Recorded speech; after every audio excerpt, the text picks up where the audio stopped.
You know, our past really has a great bearing on our current emotions.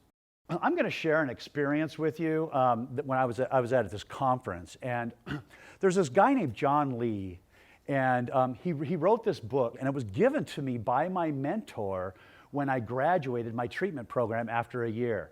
And I could not wait, because this guy was doing the pre-conference at our KDAC conference, right?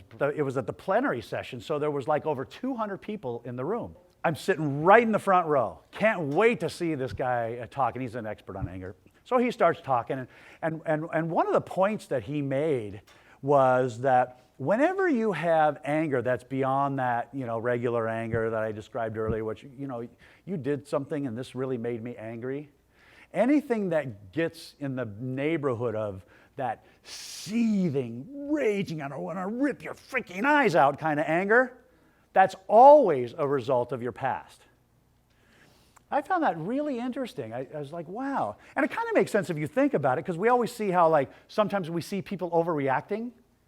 Overreacting doesn't make really much sense, does it? Why would somebody, want to overreact to something? So that maybe there's something behind it. And so what he did to prove his point was he said that one thing that makes him really, really angry, like angrier than he really should get, is when somebody is late. Just drives him nuts. I mean, he just wants to kill the person.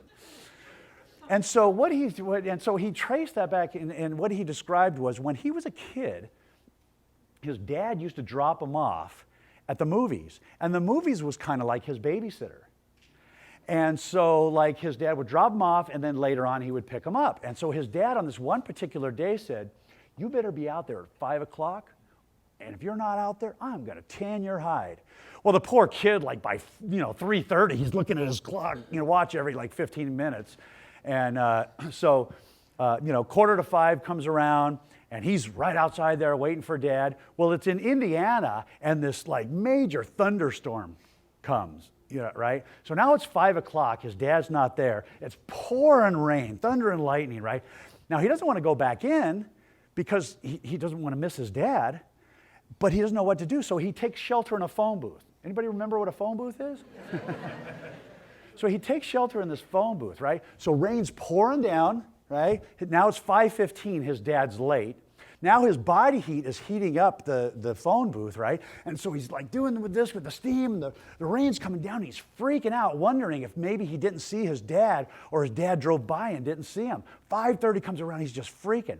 And so he actually cites that kind of event for why he gets so angry when somebody's late. I said, well, that's very, very interesting. So then he says, I need a volunteer. How about you? And he points right at me, and I'm like, no! I'm right in the front row, 200 people in the room.